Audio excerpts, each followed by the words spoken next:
My Shopify store was making around 5k a day until one morning I woke up and found my entire store was terminated. No warning, no explanation, everything gone in an instant. And the worst part, this happens to thousands of dropshippers a month simply because they don't understand the rules. In this video, I'm going to show you exactly what got me banned and how you can avoid doing the exact same thing. Because trust me, there's nothing worse than building a successful e-commerce business and then just everything gone to shit overnight, okay? So in all honesty, I think there was one specific reason why my store got banned, but there are a lot of different reasons your store can get banned and terminated. And the first one we're going to cover actually is about payment processes. I'm sure most of you guys are watching this from the US, you know, Canada, whatever, America, UK, it doesn't matter. So a majority of you guys will be using Shopify payments. And Shopify payments are great. I really like them, okay? But for only one reason, okay? And that's because of this thing called local currency. But now I'm going to explain to you why Shopify payments actually sucks, okay? It's great in the beginning, okay? A lot of the times it doesn't require a lot of information to actually get set up and everything, but the holds are insane. All right, if you're actually really serious about running a profitable e-commerce business, you can't rely on Shopify payments, okay? They'll hold your money for whatever period of time. Sometimes they even hold a decent percent of it. This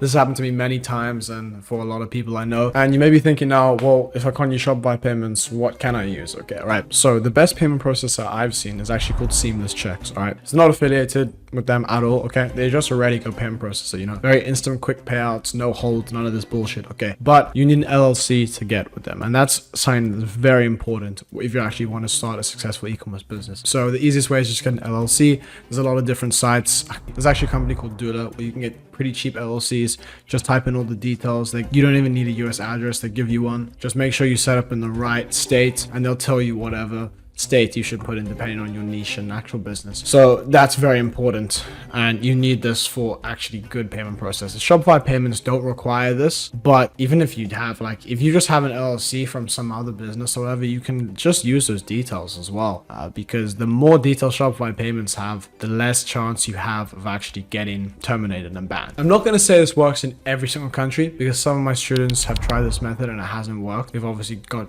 different alternatives, but this is what I've been teaching people, okay? So getting the Shopify payments, let's say our store on Shopify is based in the US, okay? It's going to be very difficult to actually go and get access to Shopify payments. Why? Because they require a social security number, and obviously we're not from the States, so we can't get a social security number unless you know someone there. That would be the easiest way, okay? And you set up everything in their name. Hopefully you trust them, hopefully their family or whatever. Again, this is all hypothetical because I'm not even sure if this is all technically legal, so this is hypothetical again right now. That what I've noticed, Canadian Shopify payments does not require a lot of details. There's no SSN. I don't even know what SSN is in like the equivalent of that in Canada, but they've never asked. Like, this is what I did in the beginning. Well, hypothetically, this is what one would do in the beginning. You can set up your Shopify store in Canada. Also, you need a Canadian bank account. So how do we do that? Well, I'm sure you guys have heard of Wise payments. If you haven't, Wise is like every virtual online bank, but what's so good about them is you can get access to multiple different currency bank accounts. I use Wise all the time. Like, I have a Wise business account, okay? I get access to European bank details, Canadian, American, fucking every currency basically, which is really good. And then what we'll do is we use the details and put them in for when Shopify payments ask us for a bank account to obviously pay out our funds to. I haven't spoke about this on YouTube. I haven't seen anyone else do it, but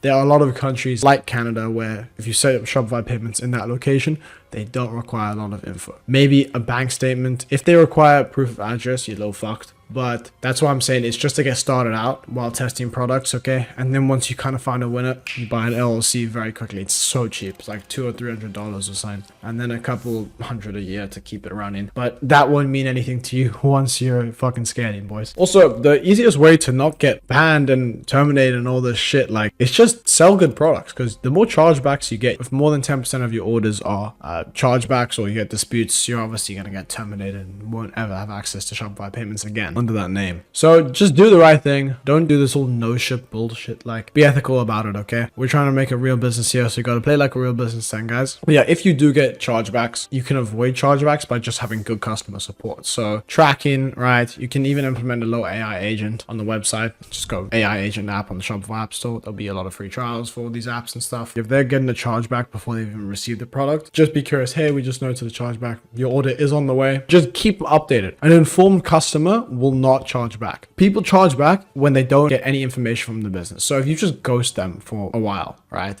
And you don't follow up, you like shipping is delayed or whatever, but you do the right thing, you won't get charged back. And managing that customer support is very important. As soon as, if someone senses they're just speaking to like fucking random guy that doesn't know what they're doing, they will charge back as well. So be very professional. Like if you end up kind of scaling a bit mid-tier scale, not high scale, even upper lower scale, right? Get a custom email domain. It's cheap as fuck and it makes you look way more professional because most people just buy domains. On GoDaddy, you can actually get email access through them as well. Okay guys, the next section is actually going to be about like product compliance. So how do you actually have a product that is compliant? Again, this also is just going to go back to not selling shitty stuff, right? Ideally, if you can, I'm not saying before every product test, but as you start to kind of get a couple sales through it's working, immediately get some samples to actually see your product quality and everything. Ideally, I think you should do this in the beginning, but I know if you're tight for budget, you might not be able to do that. All right. Just start working with good suppliers, you know, work with custom suppliers, private suppliers. You know, I provide a lot of pretty good suppliers in my community as well.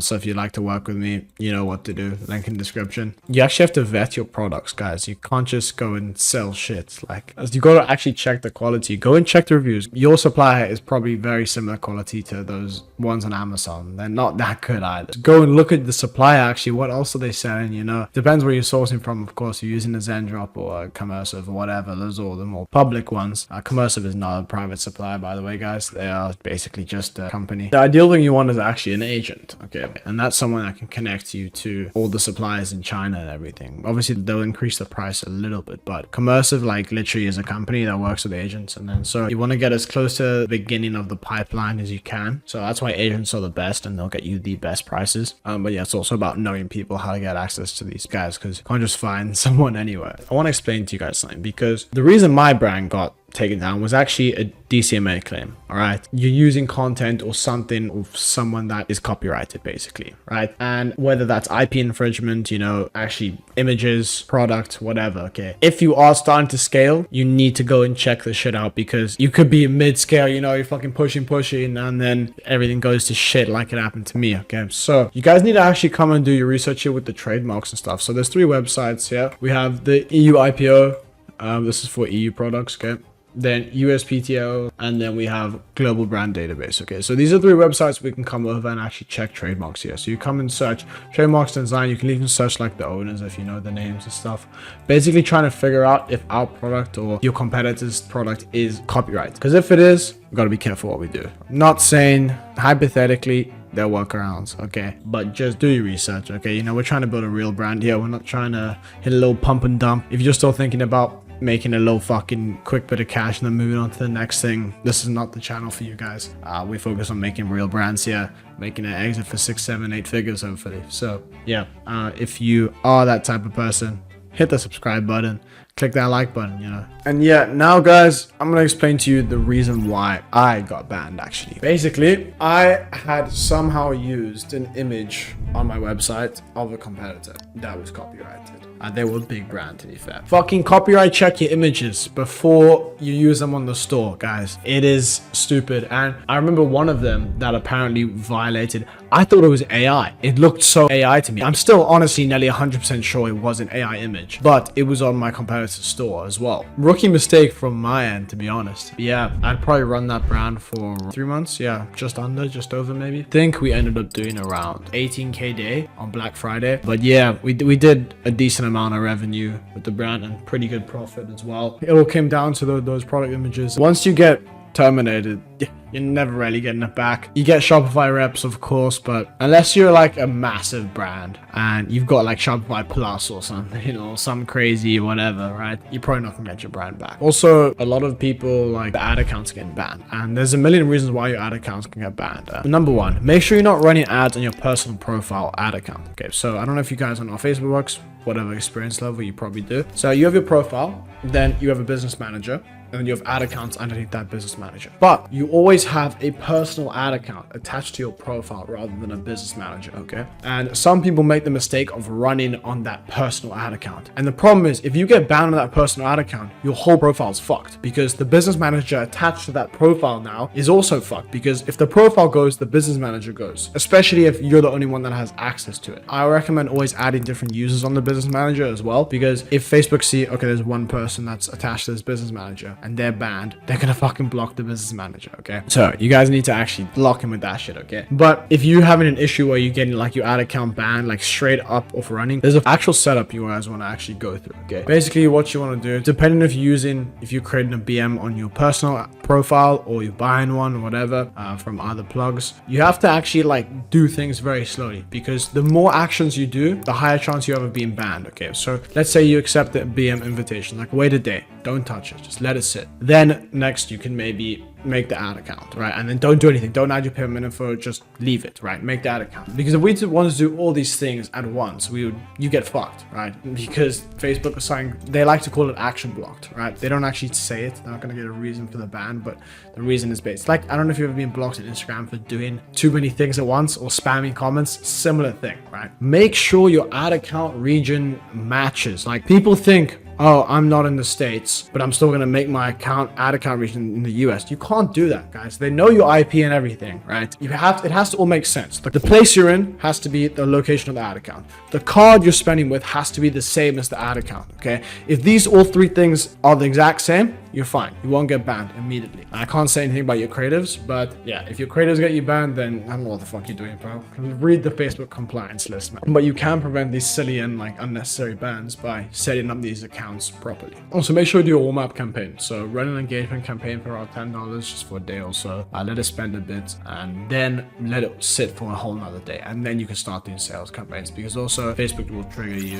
if you'll get triggered in the algorithm if you immediately go and try to do sales campaigns. Don't know why this is, but it's just the way Facebook works. Don't ever run a sales campaign immediately when you get a fresh ad account. Now, also guys, there's a couple things you want to do in your Shopify store as well to make sure you don't get these type of bans and shit. Not regarding to ad accounts again now, with actually Shopify. Number one, don't use cracked themes, guys. I don't even recommend Shrine nowadays, guys. I mean, Shrine's cool, but it's fucking shit, let's be honest. Build custom product pages, custom landing pages. Also, make sure that you have all the checkout requirements. Like, make sure you actually get their phone numbers and everything and email. Also, guys, policies. You guys, everyone forgets about their fucking policies, okay? It is really important to have actually good policy. Shipping policy, privacy policy, terms of service, refund policy, these all need to be there and visibly seen on the actual product page, visibly accessible from the product page. It's very important, especially if you're doing Google ads. I found Google ads are a lot more strict. Meta don't really realize it. It's more Shopify end, but if you're doing Google ads, it's even more important because they actually check this shit. You have to link them. But yeah, so make sure it's in the footer, okay? It has to be in the footer and it has to be in the main menu header, okay? You don't have to have each individual one, but you just have a section called policies. Message me the word policies on IG and I'll actually hook you up, guys, with the little script that I use on all my brands. Also, guys, let's be ethical as possible with our shipping times. As I said in a previous video, if you say it takes 5 days and it takes 7, not the end of the world. But if you say next day delivery and it takes 2 weeks, you're gonna be fucked. You're gonna get terminated so quickly. Also, keep like track of everything. I think a lot of people don't like track all their shipping. They don't track all their orders properly and all their net profits and everything. The more you track stuff, the easier it will to be run a business, okay? So depending on your payment processor, again, Stripe and PayPal require this all the time. You need to have proof of fulfillment. So make sure your supplier, you can get invoices like pretty quickly. A lot of these big suppliers, they actually won't give you good invoices. Sometimes PayPal or Stripe or whatever will reject them. So make sure your supplier, you can get invoices like pretty quickly, because especially if you're doing about higher ticket drop shipping, you know, product prices are like a couple $100 AOV, right? You need this shit because a lot of the times your money will be held, okay, until you can prove you fulfilled the order. Getting these documents and stuff in line, invoices for your suppliers very often, and all the tracking numbers, shipping info, it's very important. You can use an app called Parcel Panels as well on Shopify App Store to let people track their orders. And there's a couple apps as well that integrate with PayPal tracking, because they literally will not give you your money unless you have a tracking number, like for at least 99.99% of the orders, right? Anyone that actually has PayPal enabled on their store, you know what I'm talking about. But yeah, it's important to get your documents underlined, guys. So now let's say you actually have lost your store, right? So the next thing I want to talk about briefly, because there's not much you can do, but it's the account recovery process. And what can you actually do if you get terminated? Well, immediately you can start spam mailing Shopify, explaining that I'm running the business here, this is a false claim, whatever.